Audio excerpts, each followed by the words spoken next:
Most of the time, inbound is really just outbound in disguise. There is almost no difference between most inbound leads and how sales reps chase down those inbound leads and the whole concept of outbound prospecting.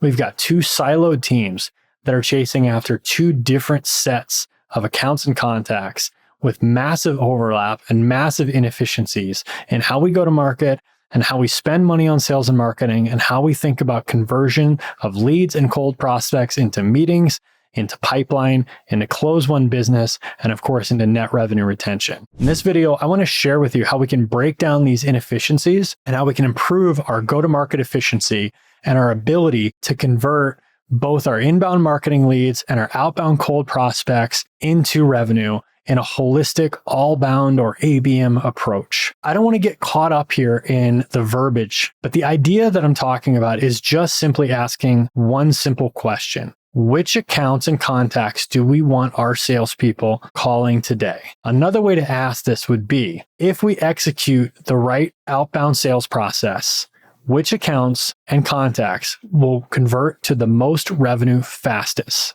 To answer that question, we've got to break down the silos of inbound and outbound. And in this video, I want to talk through a few steps on how to do this. Step number one, we need to separate out our hand raisers. This is the exception to what I'm talking about. If people are coming to our website and requesting a demo or requesting a meeting with sales, especially folks that are in our ICP and our buyer personas, those are the most valuable leads we can possibly get. And those leads need to be handled differently from all other inbound marketing leads. Speed to lead is paramount. We need to get back to them as fast as humanly possible because studies show that the first vendor to respond is usually the vendor that wins the deal. Ideally, we want to get these folks to the most experienced sales rep that has the best chance of closing the biggest deal with that lead. That's a separate thing, and we should design our entire system and process around it in its own way so that we can maximize our revenue from our hand raisers. We then take a look at the rest of our inbound leads, and we look at all of the companies and contacts that we might want to do business with, and we want to ask a simple question. How can we identify the best accounts and contacts to go after regardless of whether or not they have engaged with our marketing content? If we have someone on our website that's devouring every piece of content, downloading our white papers, filling out forms, their lead score is through the roof, maybe we want to call them. But what if that is an intern at one of our competitors? I understand that the concept of a lead score and an MQL usually already accounts for this, but it's a really obvious exception here. Equally, what if the best stakeholder at the best company that we could ever hope to do business with has never heard of us, never been to our website, has a lead score of 0? Does that mean we don't want to call them? Absolutely not. But which of those leads do we want to call first? Obviously, it's going to be the cold prospect in this amazing account. But what if the account is actually engaged with marketing? What if that person is not an intern, not at our competitor, but they're actually in an ICP account? This is where we start to have to think about what data do we want to use in order to identify the best accounts and contacts to call on. And we've got a few different types of data. We've got the firmographic data and the technographic data that we can get from tools like ZoomInfo. We've got third-party intent data that we can get from tools like 6sense.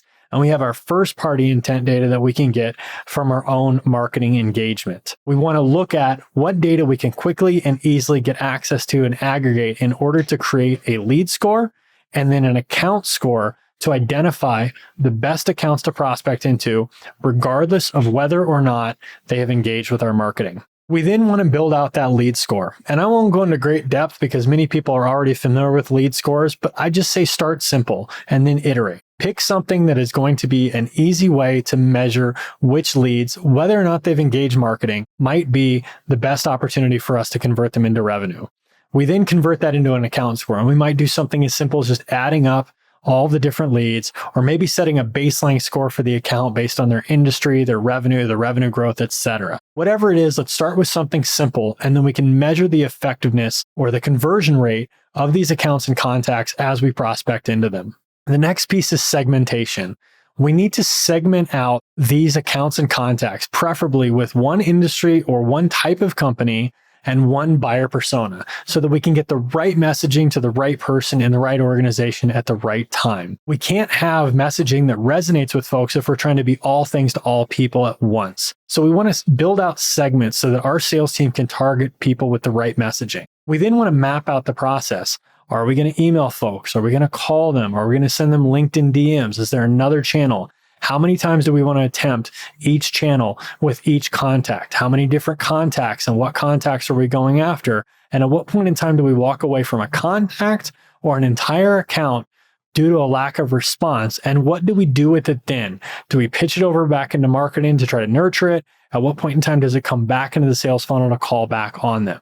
We need to map this process out so that we can make sure that our team goes and executes that process. This then gives us the ability to track, measure, and drive adoption. First and foremost, we want to ask ourselves if our reps are even doing these things. Are they actually executing that process?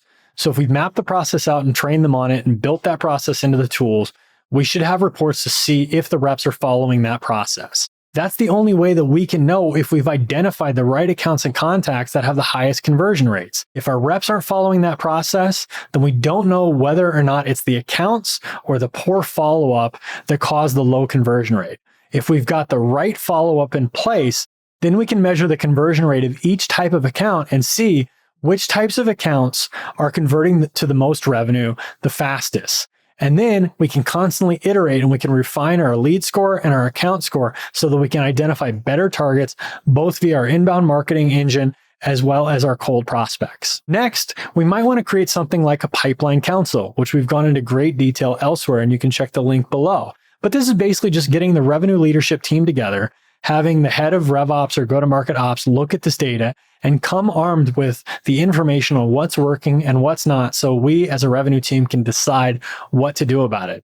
Maybe we launch new campaigns into certain segments. Maybe we have our sales team refocus on which types of contacts we want to spend more time calling on. But we come out of this pipeline council meeting with definitive actions that we're going to take that will hopefully increase our revenue production. And lastly, we use AI. Throughout this entire journey, everything I've mentioned, from identifying the right accounts to scoring them, etc., we can use AI to generate a better outcome.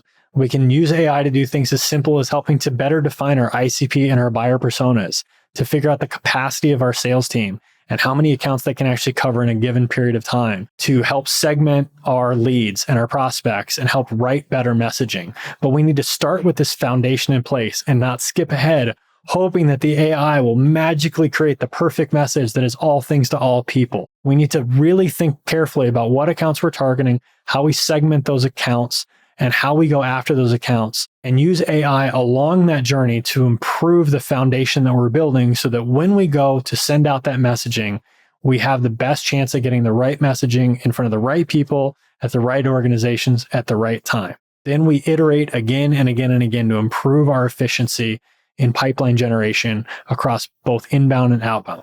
Call it Allbound if you will, call it ABM if you will, whatever you call it, it's a more effective way to go to market.